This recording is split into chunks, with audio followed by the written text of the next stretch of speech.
Good morning students, मैं नीतू चौधरी स्वागत करती हूँ आपका अपने परिवार स्वाध्याय श्री में। कैसे हैं आप सभी? आई होप अच्छे ही होंगे।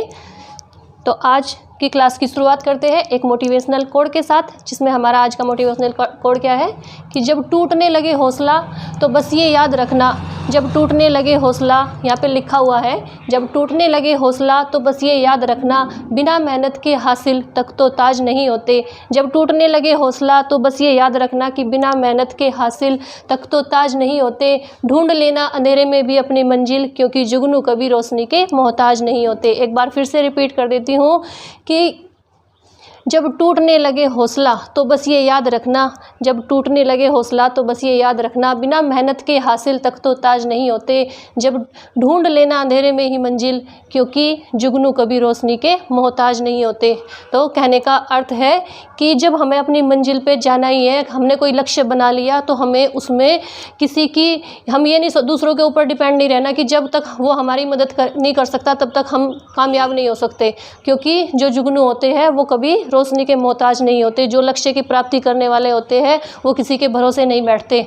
आपने सुना होगा ना कि कहते हैं कि भगवान के भरोसे मत बैठो, क्या पता वो आपके भरोसे बैठा हो, है ना? सही बात है ना? क्या पता भगवान ये सोच रहे हो कि ये कुछ करे तब मैं कुछ करूं, और हम ये सोचते हैं कि कुछ हो तो हो ही नहीं रहा है, भगवान करेगा तभी कुछ होगा। लेकिन भगवान ये सोचते हैं कि ये कुछ करे तब मैं इसका साथ दूं, तब मैं इसे आगे बढ़ाने के लिए इसकी मदद करूं।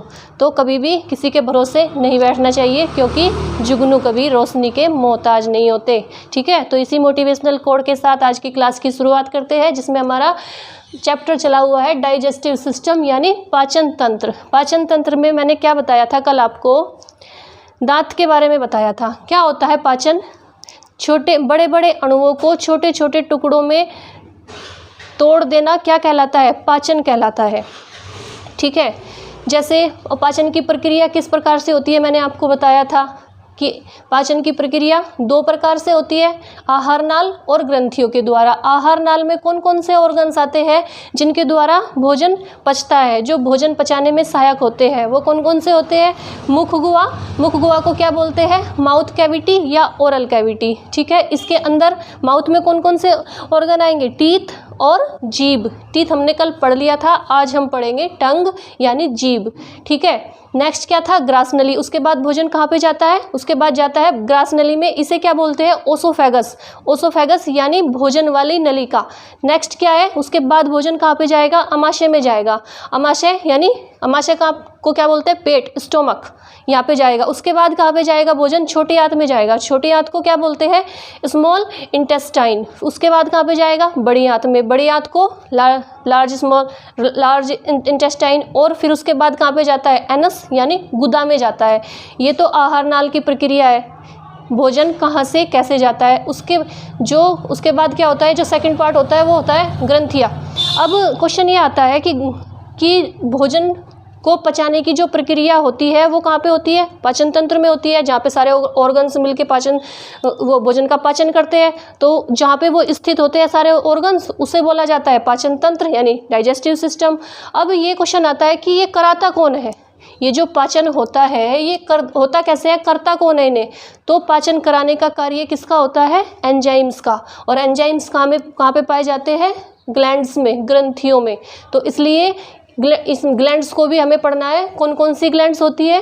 फर्स्ट वाली होती है लारीय ग्रंथि, जिसे क्या बोलते हैं? Salivary glands. सेकंड होती है जठर ग्रंथि, गैस्ट्रिक ग्लैंड, और फिर यकृत, लीवर, और फिर अग्नाशय, पैनक्रियाज। इन सबको एक एक करके डिफाइन करेंगे। ठीक है, पहले हमने सबसे पहले मुख गुहा पढ़ा था। मुख गुहा के अंदर क्या होता है? दो होते हैं, दो चीज़ें, टीथ और टंग। टीथ पढ़ लिया हमने, आज टंग पढ़ेंगे। जैसे मैं आपसे पूछूं कि आप भोजन क्यों खाते हैं, खाना क्यों खाते हैं, तो आप बोलेंगे कि एनर्जी के लिए। जब तक हमारे शरीर में एनर्जी नहीं होगी तो हमारा शरीर काम कैसे करेगा? तो नॉर्मली हम कौन कौन सी चीज़ें लेते हैं? नॉर्मली हम कौन सी चीज़ खाने में लेते हैं? सबसे पहले लेते हैं हम कार्बोहाइड्रेट। कार्बोहाइड्रेट। फिर सेकंड पे क्या लेते हैं? प्रोटीन। प्रोटीन। कार्बोहाइड्रेट में कौन कौन सी चीज़ें आ जाती है? गेहूँ आ जाते हैं, मीठा आ जाता है। जितनी मीठी चीज़ें होती है वो किस में आ जाती है? कार्बोहाइड्रेट में मीठी चीज़ें और चावल, ये सारी चीज़ें किस में होती है, ये कार्बोहाइड्रेट के अंदर आ जाती है। उसके बाद हम लेते हैं, नॉर्मली जो चीज़ें लेते हैं वो होते हैं प्रोटीन। प्रोटीन में कौन कौन सी चीज़ें आती है, दालें लेते हैं, सोयाबीन लेते हैं, और मीट होता है जो नॉनवेज, उसमें प्रोटीन पाया जाता है। ठीक है। थर्ड क्या लेंगे, वसा या लिपिड। तो हम नॉर्मली 3 चीज़ों को ग्रहण करते हैं अपने डेली रूटीन में। क्या क्या लेते हैं, कार्बोहाइड्रेट, प्रोटीन और वसा। लेकिन अब क्वेश्चन आता है कि क्या इनसे हमें ऊर्जा मिलती है, नहीं मिलती। आप पूछेंगे कि ऐसा क्यों बोल रही हूँ नहीं मिलती, क्योंकि ये कॉम्प्लेक्स फॉर्म में है, ये बड़ी फॉर्म में है। ठीक है। लेकिन हमारी जो कोशिकाएं होती है, सबसे पहले मैंने सेल पढ़ाया था, उसमें बताया था ना कि वो बेसिक यूनिट ऑफ लाइफ, हमारे जो शरीर की सबसे छोटी इकाई होती है वह क्या होती है, कोशिका। जब तक कोशिका को एनर्जी नहीं मिलेगी तब तक शरीर कहाँ से काम करेगा। तो इन्हें जब ये टूटने के बाद क्वेश्चन आता है कि कार्बोहाइड्रेट कहाँ पे स्टोर होता है। एक सेकेंड रुकेंगे।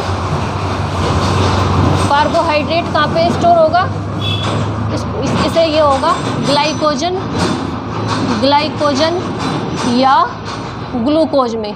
जब ये लिक्विड फॉर्म में चला जाएगा, ग्लूकोज में चला जाएगा, तब ये छोटे छोटे अणुओं में चला जाएगा। जैसे कार्बोहाइड्रेट अभी बड़े फॉर्म में है, जैसे हमने खाना खाया बड़े फॉर्म में है, लेकिन वो पचने के बाद किस फॉर्म में जाएगा, ग्लूकोज में या ग्लाइकोजन में जाएगा। तब ग्लूकोज और ग्लाइकोजन किस में जाएंगे, किसको एनर्जी देंगे, सेल्स को एनर्जी देंगे, क्योंकि ये छोटे फॉर्म में हो जाएंगे। तब सेल्स को एनर्जी मिलेगी, तब हमारे शरीर को एनर्जी मिलेगी। ठीक है। ये कार्बोहाइड्रेट किस फॉर्म में कहाँ पे स्टोर रहते हैं, ग्लूकोज में या ग्लाइकोज की फॉर्म में स्टोर रहते हैं। ठीक है। इसे नोट डाउन करते रहिए। अब आता है प्रोटीन। प्रोटीन में कौन कौन से आते हैं, मैंने बताया आपको कि दालें और सोयाबीन। ठीक है, सोयाबीन। और ये नॉनवेज जो होता है उसमें प्रोटीन की मात्रा ज़्यादा होती है। ठीक है। और फिर आता है वसा यानी फैट। वसीय अम्ल बोलते हैं। अब क्वेश्चन आता है कि जो प्रोटीन होते हैं वो टूटने के बाद कहाँ पे स्टोर होते हैं, वो होते हैं पेप्टोन्स में, या उसे क्या बोलते हैं, अमीनो एसिड। जब कार्बोहाइड्रेट टूटेगा तो वो कहाँ पे होगा स्टोर, ग्लाइकोजन में। जब प्रोटीन टूटेगा इसे क्या बोलेंगे, अमीनो एसिड या क्या बोलेंगे, अमीनो एसिड या पेप्टोन्स। ठीक है। और फैट कहाँ पे होगा, ये होगा फैटी एसिड में यानी वसीय अम्ल में। इसका स्टोर कहाँ पे होगा, फैटी एसिड यानी वसीय अम्ल। तो अब ये इन तीनों चीज़ों को देखेंगे, वसीय अम्ल। ठीक है। अब क्या होगा कि कार्बोहाइड्रेट कहाँ पे स्टोर होता है, ग्लाइकोजन या ग्लूकोज में टूटने के बाद। प्रोटीन टूटने के बाद कहाँ पे स्टोर होगा, टूटने के बाद क्या बनेगा, अमीनो एसिड या पेप्टोन्स। और वसा कहाँ पे होगा, फैटी एसिड में या वसीय अम्ल में। तो जब ये इस फॉर्म में चले जाते हैं, यहाँ से टूटने के बाद इन फॉर्म में चले जाते हैं, उसके बाद ये हमारे शरीर को, हमारी सेल्स को एनर्जी देते हैं। तो इसलिए मैंने बोला था कि इनसे एनर्जी नहीं मिलेगी, लेकिन जब ये टूट जाएंगे, जब इनका पाचन हो जाएगा, तब ये किस फॉर्म में जाएंगे, ग्लूकोज की फॉर्म में जाएगा कार्बोहाइड्रेट। प्रोटीन है जो अमीनो एसिड की फॉर्म में जाएगा, और वसा जो है वो फैटी एसिड की फॉर्म में जाएगा। तब इन चीज़ों से क्या मिलेगी, हमारे सेल्स को एनर्जी मिलेगी। ठीक है, आ गया समझ में। तो ये नॉर्मली हम चीज़ें ग्रहण करते हैं। अब क्वेश्चन आता है कि क्या विटामिन्स और मिनरल्स जो होते हैं उनसे उनका पाचन होता है हमारे शरीर में, क्या उनका पाचन होता है। क्वेश्चन आएगा कि विटामिन्स और मिनरल्स का पाचन होता है शरीर में या नहीं। तो हम लिखेंगे नहीं, क्योंकि विटामिन्स हम डेली नहीं लेते। विटामिन्स और जो मिनरल्स होते हैं उन्हें हम अलग से नहीं खाते, वो इन्हीं चीज़ों में होते हैं। ठीक है। और उनका पाचन क्यों नहीं होता, क्योंकि वो बहुत स्मॉल पार्टिकल्स के रूप में होते हैं, बहुत छोटे पार्टिकल्स होते हैं विटामिन्स और मिनरल्स, ठीक है।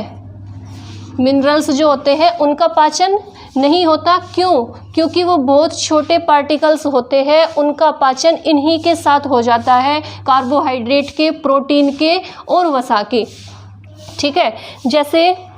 जैसे क्या होता है कि जो चावल है, मान लीजिए चावल में क्या होता है, कार्बोहाइड्रेट भी होता है और विटामिन B1 भी होता है।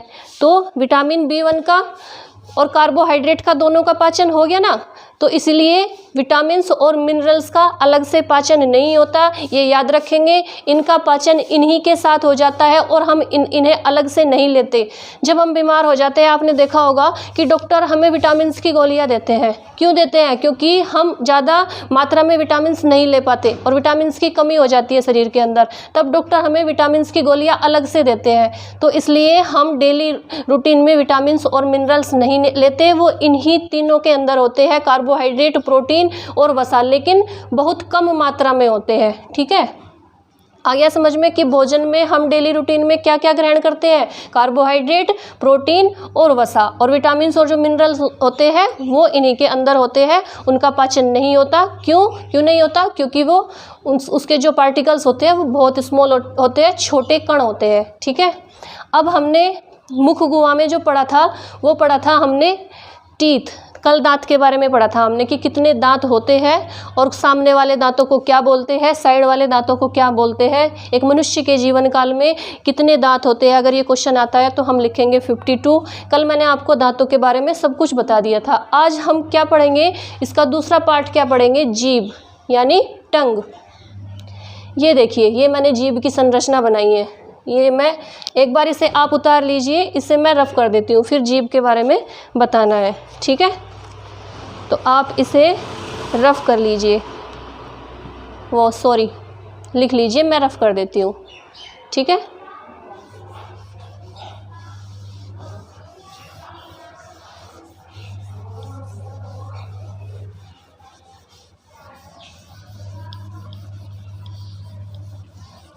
तो आज हम पढ़ेंगे जीभ यानी टंग। तो सबसे पहला पॉइंट क्या है कि क्या जीभ में हड्डी होती है? जीभ कैसा अंग है? सबसे पहला पॉइंट लिखेंगे कि जो हमारी जीभ है वो उसमें हड्डी नहीं होती, उसमें मांसपेशियाँ होती है, उसे मस्कुलर ऑर्गन बोलते हैं, ठीक है। सबसे पहला पॉइंट क्या लिखेंगे कि जो जीभ होती है वो क्या होती है, एक मस्कुलर ऑर्गन होती है, उसमें मांसपेशियाँ होती है, हड्डी नहीं होती, ठीक है। सबसे पहला पॉइंट, जीभ एक मस्कुलर ऑर्गन है, मस्कुलर ऑर्गन यानी मांसपेशीय अंग, मांसपेशीय अंग है, ठीक है। सबसे पहला पॉइंट, इसमें हड्डी नहीं होती जीभ में। सेकंड पॉइंट क्या लिखेंगे कि यह एक संवेदी अंग है, संवेदी अंग यानी सेंसिटिव। जीभ क्या है, एक संवेदी अंग है, एक संवेदी अंग है, संवेदी अंग है, ठीक है। अब ये क्वेश्चन आता है कि संवेदी अंग है तो क्यों है? हम ये जो टेस्ट कर पाते हैं ना हम कि ये मीठा है, ये खट्टा है, ये कड़वा है, क्यों कर पाते हैं? क्योंकि जो हमारी जीभ होती है उसमें टेस्टिंग बर्ड पाए जाते हैं। नेक्स्ट पॉइंट लिखेंगे कि जीभ में टेस्टिंग बर्ड यानी स्वाद वाली नलिकाएं, जीभ में क्या पाए जाते हैं, टेस्टिंग बर्ड। टेस्टिंग बर्ड बोलते हैं इन्हें इंग्लिश में, और हिंदी में बोलते हैं स्वाद वाली नलिकाएं, ठीक है। स्वाद वाली नलिकाएं, नलिकाएं। इसीलिए हम ये महसूस कर पाते हैं कि ये सारी चीज़ें मीठी है, नमकीन है, खट्टी है या कड़वी है। स्वाद वाली नलिकाएं यानी टेस्टिंग बर्ड होती है, ठीक है। अब ये देखेंगे कि जो जीभ है ये हमारी जीभ है, ठीक है। अब हमें ये पता होना चाहिए कि हम मीठा कहाँ से महसूस करते हैं, कड़वा कहाँ से महसूस करते हैं, ठीक है, और खट्टा कहाँ से महसूस करते हैं। ये है जीभ, ये मैंने बना रखी। जो सबसे नीचे वाली परत होगी जीभ की, जो बाहर की तरफ ये सबसे नीचे वाली परत होगी, उससे फील करेंगे हम मीठा यानी स्वीट। जब हम खाते हैं, जब हमें पता चलता है कि ये मीठा है, तो वो कौन से वाली परत होगी, सबसे लास्ट वाली। उसके बाद जो नमकीन है उसकी फीलिंग कहाँ से आएगी, उसे फील कैसे करेंगे, उसे ये सेकंड वाली जो परत होती है उससे पता चलता है कि ये चीज़ जो हमने खाई है वो नमकीन है। जो उसके ऊपर थर्ड वाली परत होती है उससे पता चलता है हमें खट्टे का, जो हम खट्टी चीज़ें खाते हैं। सबसे ऊपर वाली जो परत होती है उससे पता चलता है हमें कड़वी चीज़ों का, जब हम कड़वी चीज़ें खाती है। और ये जो बहुत छोटी छोटी बनी हुई है परत, ये सबसे छोटी परत होती है। इससे क्या पता चलता है, सबसे लास्ट में इससे हमें पता चलता है गार्लिक, जिंजर या ऑनियन बड होती है ये। इससे हमें लहसुन, अदरक और प्याज, इन सारी चीज़ों की स्मेल का, इनके स्वाद का पता चलता है। जो सबसे लास्ट में होती है इन्हें बोलते हैं गार्लिक या जिंजर या ऑनियन बड। ये जो होती है इससे नीचे, इससे हमें कड़वेपन का पता चलता है, इससे हमें खट्टेपन का पता चलता है। फिर उससे नीचे जो परत होती है उससे नमकीन का पता चलता है। और जो सबसे आगे वाली परत होती है बाहर वाली, उससे हमें मीठे का पता चलता है। अब क्वेश्चन आता है कि जीभ का पीएच मान कितना होता है।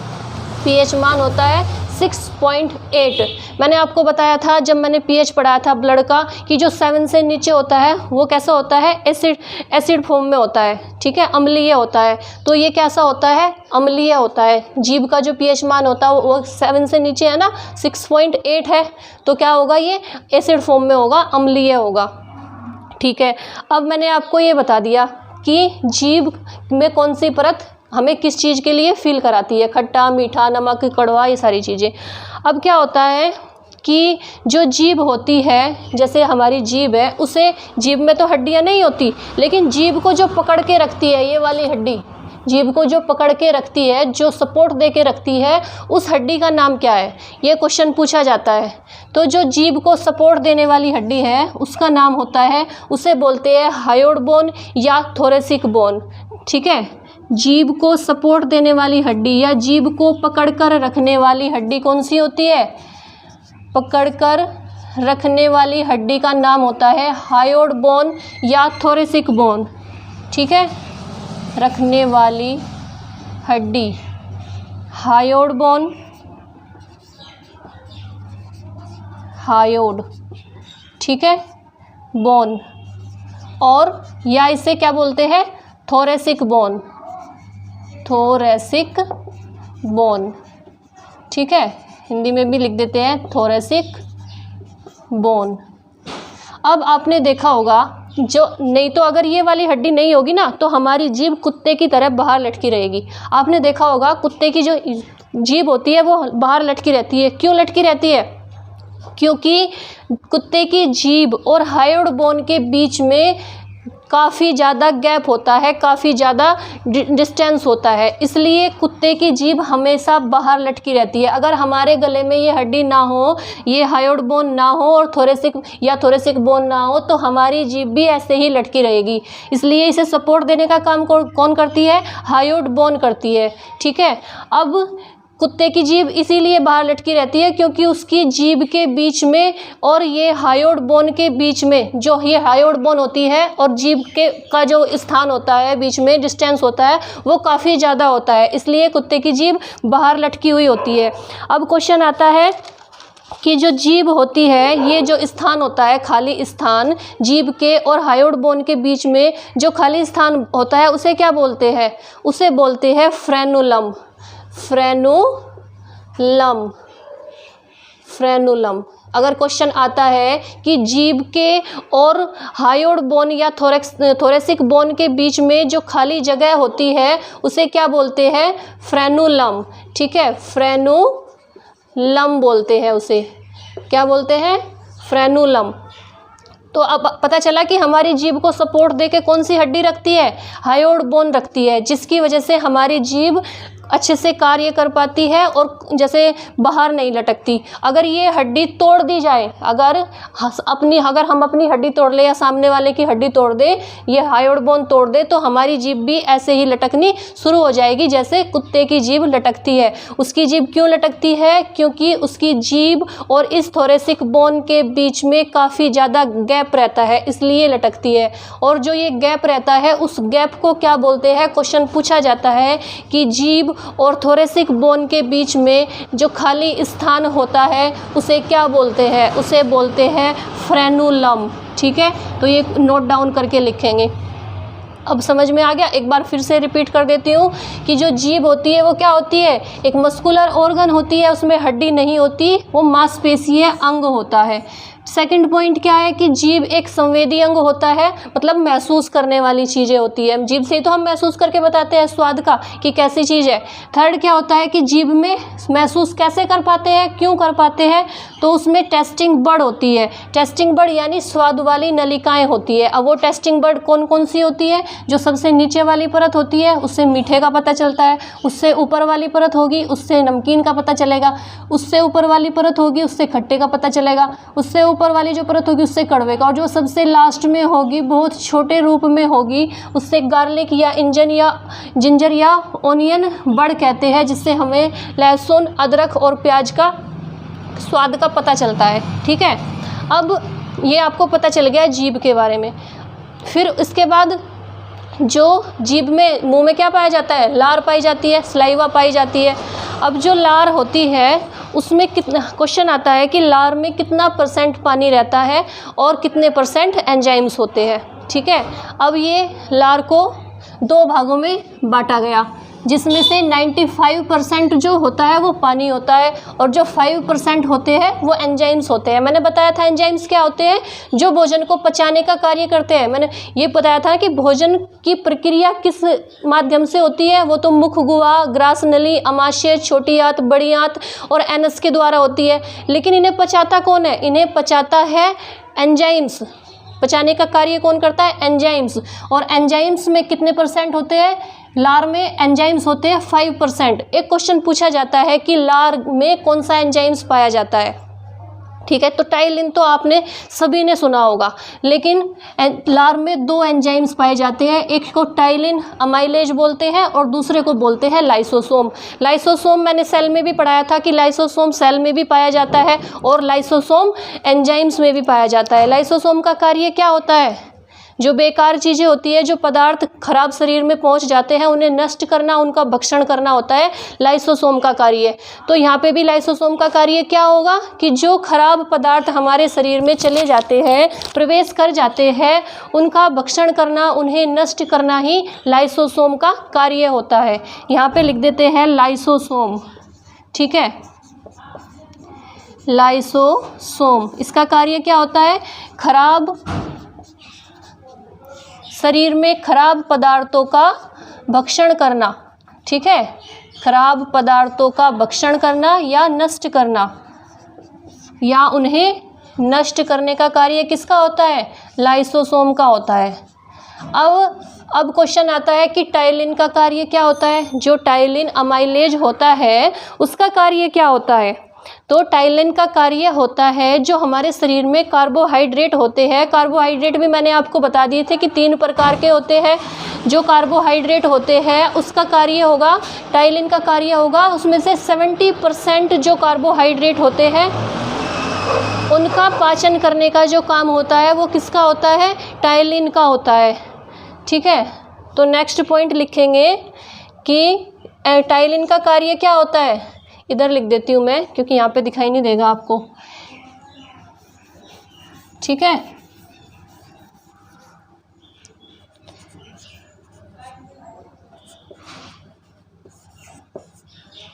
टाइलिन का कार्य होता है कार्बोहाइड्रेट।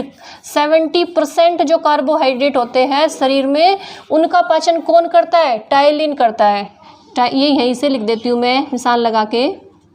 टाइलिन का कार्य, टाइलिन अमाइलेज का कार्य क्या होता है? कार्य 70% कार्बोहाइड्रेट का पाचन करना होता है। 70% कार्बोहाइड्रेट का पाचन होता है, कार्बोहाइड्रेट का पाचन करना होता है। तो लाइसोसोम का कार्य क्या होता है? लाइसोसोम करता है जो हमारे शरीर में खराब पदार्थ, वेस्ट मटेरियल जाता है, उसका भक्षण करने का, उसको नष्ट करने का कार्य होता है लाइसोसोम का। और टाइलिन का कार्य होता है 70% कार्बोहाइड्रेट का पाचन करना। ठीक है, तो एक बार ये पूरा फिर से रिपीट कर देते हैं टंग के बारे में। कल आपको मैंने टीथ के बारे में बता दिया था, आज टंग, जीभ के बारे में बता दिया कि जीभ कैसे करती है, कैसे होती है। जो जीभ में जो लार होती है उसमें लार में 95% पानी होता है, 5% एंजाइम्स होते हैं। कौन से एंजाइम्स होते हैं? 2 एंजाइम्स होते हैं, टाइलिन और लाइसोसोम।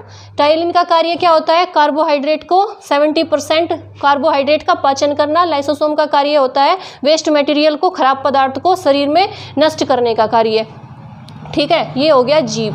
इसमें जो अब पाचन तंत्र को जो मैंने बताया था, आहार नाल और ग्रंथियाँ। अब ये जो आहार नाल के अंतर्गत सारी चीज़ें आती है, कौन कौन से ऑर्गन्स आते हैं? मुखगुआ, ग्रासनली, अमाशय, छोटी आंत, बड़ी आंत और गुदा। इनकी क्वेश्चन आता है कि आहार नाल की मतलब इसके अंदर जितने भी ऑर्गन्स आते हैं उन सब की लंबाई कितनी होती है? तो इसकी लंबाई लिख लेंगे 32 फीट, और अगर मीटर में पूछा जाता है तो लिख लेंगे लगभग 9 मीटर।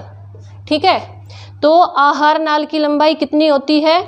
32 फीट यानी 32 फीट। और अगर मीटर में क्वेश्चन आता है कि मीटर में कितनी होती है, तो 9 मीटर। ठीक है, अब ग्रंथियों के बारे में हम कल की क्लास में पढ़ेंगे। आज हमने खाली पढ़ा लारीय ग्रंथि। जो लार होती है उसके बारे में, लारीय ग्रंथि को पूरा कल डिफाइन करेंगे कि कितनी जोड़ी लारीय ग्रंथि होती है। 3 जोड़ी होती है। 3 जोड़ी में से जो एक जोड़ी होती है अंदर की तरफ, एक जोड़ी ऊपर की तरफ और एक जोड़ी साइड की तरफ। ठीक है, फिर इसके बाद हम जठर ग्रंथि पढ़ेंगे, यहीं से शुरू करेंगे। आज मुख गुहा पढ़ा है, मुख गुहा में हमारा टॉपिक हो गया टीथ और टंग दोनों हो गया। लार ग्रंथि में से, लार में जो पाया जाता है वो क्या होता है? 95% होता है पानी, 5% होते हैं एंजाइम्स। और जो ये लारीय ग्रंथि है वो कितनी होती है? 3 जोड़ी होती है। कल हम पढ़ेंगे जठर ग्रंथि और ग्रास नली। ग्रास नली को क्या बोलते हैं? ओसोफेगस या फूड पाइप भी बोलते हैं। जब खाना आहार नाल से, जब यहाँ से मुख गुहा में से खाना को पचाने का कार्य सबसे पहले कौन करता है? टीथ करते हैं, दांत करते हैं। फिर स्वाद का कार्य कौन करती है? जीभ करती है। उसके बाद कहाँ पे जाता है खाना? ग्रास नली में जाता है। ग्रास नली को हम कल डिफाइन करेंगे। उसके बाद अमाशय में यानी पेट में जाता है, उदर में जाता है, संस्कृत में क्या बोलते हैं इसे? उदर, छोटी आंत में, फिर बड़ी आंत में और फिर गुदा में जाता है। इसलिए आज की क्लास के लिए हम इतना ही रखेंगे। एक एक टॉपिक क्लियर करते हुए चलेंगे। जैसे कल टीथ को क्लियर किया था, आज टंग को क्लियर किया, कल करेंगे ग्रास नली को और जठर ग्रंथि को। ठीक है, तो आज के लिए इतना ही। अगर आपको मेरी क्लास अच्छी लगती है तो चैनल को लाइक, शेयर और सब्सक्राइब करेंगे, क्योंकि आपका सब्सक्राइब करने में और लाइक करने में कुछ नहीं जा रहा, एक खाली उंगली टच करनी है। और डेली क्लास लेंगे। और अगली क्लास में जाने के लिए क्या करेंगे कि पिछले वाली क्लास का रिवीजन करके आना है, तभी चीज़ें रिलेट होती जाएगी। जो हमने कल पढ़ा था, टीथ पढ़ा था मुख गुहा में, और आज टंग पढ़ी है, तो वो सारी चीज़ें कैसे क्लियर होगी? ऐसे ही क्लियर होगी जब हम पिछले वाला रिवीजन करके आएंगे। ठीक है, तो आज के लिए इतना ही रखेंगे, कल की क्लास में फिर मिलते हैं। आज के लिए जितना भी किया है मैंने, ये सारा आप याद करके आएंगे। ठीक है, धन्यवाद। जय हिंद, जय भारत।